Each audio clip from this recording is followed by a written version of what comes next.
Bienvenue chez les Arts des Fées. Aujourd'hui, je vais vous parler du rituel de la hutte à sudation. Vous pouvez vous référer à mon autre petite vidéo concernant ce rituel que vous pouvez pratiquer chez vous de manière adaptée naturellement à nos vies. La hutte à sudation est un rituel ancestral, au départ plutôt pourrait être vu d'ailleurs comme un rituel de purification. On l'appelle aussi Temazcal, qui veut dire la maison des pierres chaudes, ou Sweat Lodge. Elle est faite de manière circulaire, de branchages, et elle est recouverte de couvertures. Il peut y en avoir aussi qui sont en terre, mais il y fait très froid. Pour y avoir été, j'ai eu très froid dans cette hutte-là. C'est la hutte où j'ai eu le plus froid, une hutte en terre. Pour la hutte à sudation, on allume un grand feu dehors. C'est un feu sacré dans lequel on va faire chauffer les pierres. Ce qu'on appelle des pierres volcaniques. Nous avions très souvent des pierres qui viennent de la rivière d'Ardèche, dans les huttes dans lesquelles j'ai été. Il y a un rituel d'abord de connexion avec le feu, et ensuite on entre dans la hutte et on est assis sur le sol dans l'obscurité. Et de l'eau est versée sur les pierres, et évidemment il y a une forte chaleur qui sort. Donc l'homme du feu apporte les pierres, et l'officiant verse de l'eau pure sur ces pierres. On utilise aussi également des plantes, etc. Dans mes expériences de hutte, c'était toujours une hutte mixte. Je sais qu'il y a des huttes unisexes, et je sais également que dans le temps, la hutte, on l'a pratiquée, de ce qu'on m'a dit, nue. Nous, naturellement. Dans notre société, c'est pas l'idée. Donc on a une petite robe pour les femmes et un short pour les hommes. C'est un rituel sacré, et dans ce rituel, disons qu'on a plusieurs temps, et en particulier on a ce qu'on appelle 4 portes. Alors j'ai entendu parler, il y avait une fois une hutte où il y avait 24 portes, ce qui est assez impressionnant. J'aurais peut-être aimé voir ça, peut-être pas le vivre mais le voir. Donc il y a 4 portes qui sont symboliques, et à travers les chants médecine, les prières, le silence et la présence de chacun, il y a un niveau d'énergie qui va s'élever par paliers pour contacter en fait notre propre guérison d'ailleurs. Pour ce qui est des plantes qui sont utilisées par l'officiant, qui va les poser sur les pierres pour qu'elles diffusent leur esprit de guérison, on peut avoir par exemple du copal, du tabac, de la sauge, du romarin, de la lavande, de l'eucalyptus ou d'autres plantes. Donc cette vapeur va purifier nos corps, que ce soit le corps physique, le corps émotionnel, et nous permettre aussi de nous guérir en nous reliant aussi aux divers éléments, au feu, à la terre, à l'eau, à l'air. Je me souviens que par exemple quand j'étais mal, j'essayais de m'ancrer dans le feu. On me dit s'ancrer dans le feu parce qu'on fait une connexion avec le feu avant d'entrer dans la hutte, et quand j'étais très mal, je n'arrivais pas à respirer, je mettais mon visage près de Mère Terre. On peut dire qu'en fait les éléments nous parlent, et on apprend certaines choses, on reconnecte des choses, on a des enseignements, on a des moments difficiles, des moments plus légers. En fait, la chaleur de la hutte nous aide, c'est une médecine pour le corps, pour le cœur et pour l'âme évidemment. En fait, la hutte à sudation représente le ventre de Mère Terre. Quand on entre dans la hutte, c'est Mère Terre qui nous accueille comme qui dirait dans son ventre, dans sa matrice, qui devient un sanctuaire de guérison, et dont nous trouvons ce mystère de la création. On retourne comme qui dirait à notre maison première. Et on a aussi l'intervention du masculin sacré avec l'énergie du feu, qui est très pure, une énergie très pure, et qui a beaucoup de choses à nous dire. Et le feu nous parle, il communique avec nous, il nous protège. C'est un gardien, c'est une grande énergie. Et ainsi dans la hutte, il y a comme une sorte d'alchimie du féminin et du masculin.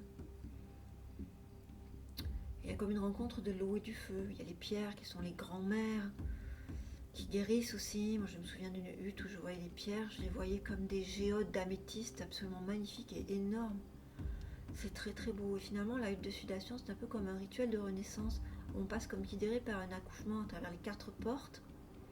Donc ce qu'on appelle les portes, c'est le début. Bon, il y a une couverture ou une peau d'animal, quelquefois, qui ferme la dernière ouverture pour entrer dans la hutte. Et c'est ça qu'on appelle la porte. Et chaque fois qu'un certain temps est passé, l'officiant demande qu'on ouvre la porte et on change, mettons quelquefois on change les tambours. Parce que comme on va avoir le tambour, à cause de l'humidité, la peau peut ne plus pouvoir battre correctement, etc. On change les tambours, on fait entrer l'eau, on fait porter les pierres avec des cornes de cerf, on porte les pierres, etc. Tout un ensemble de symboles. Et en fait, être dans la hutte, c'est un peu comme une expérience intra-utérine. Et on se reconnecte. Et ensuite, on est comme à nouveau, c'est comme à nouveau une renaissance, on renaît. Et ce rituel est une expérience à la fois personnelle et intime, et en même temps, c'est très collectif, ça a une fonction très collective, et on est aussi tous ensemble, et on guérit.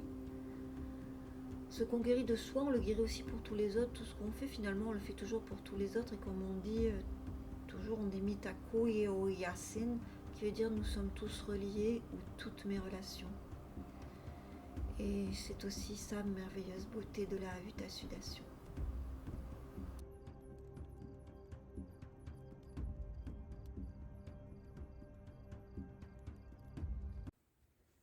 Donc, dans un premier temps, après vous avoir présenté le tambour, avant d'en jouer, on commence par le purifier avec de la sauge blanche. Voilà, je passe la sauge blanche.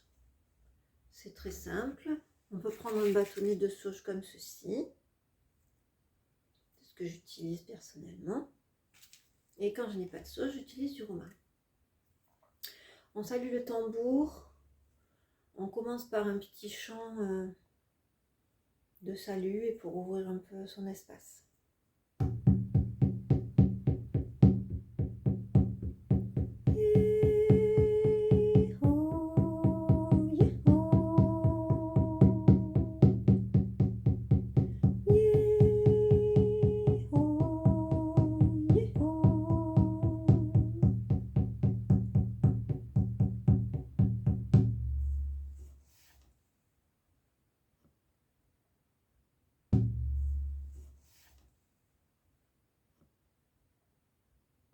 Alors, j'avais enregistré des chansons de hutte, ça passait très très mal, enfin ça a été très compliqué. Donc je l'ai refait sans me filmer.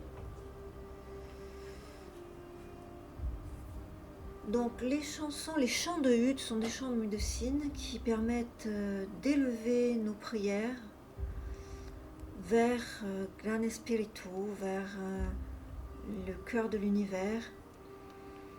Et il y a plusieurs chansons, plusieurs temps de prière. Chacun va offrir une prière, on va demander d'offrir une chanson ou juste de jouer de la sonora si on n'arrive pas à offrir une chanson. Et en fait, pour chaque porte, il y a diverses thématiques. La première porte, on cherche vraiment à faire monter les voix, monter les prières, monter l'énergie. Et quelquefois, c'est très difficile. Quelquefois, l'énergie est lourde. Donc voilà une chanson pour la première porte, c'est une chanson pour Wakantanka et pour l'esprit de l'ours.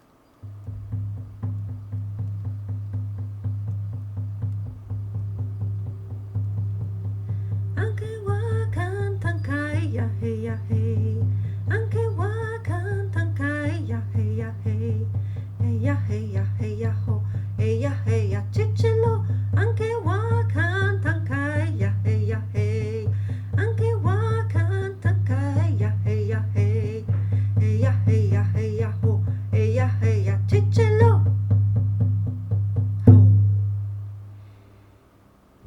Ensuite, je vais chanter un chant de la troisième porte, un chant pour l'eau et le tambour, parce que la troisième porte, c'est la porte de l'eau.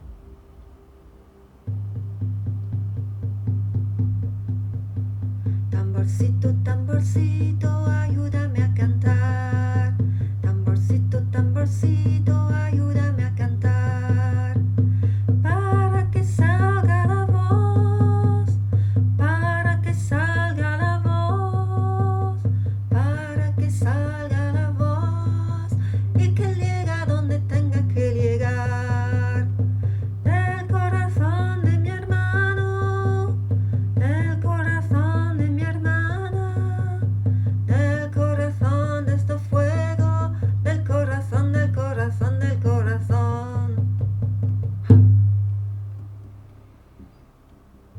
enfin, je vais chanter une dernière chanson qui est un peu comme un remerciement. Pour remercier Grand-Père Soleil, Grand-Mère Lune, tous les ancêtres et toutes nos relations. Takuyo Yase.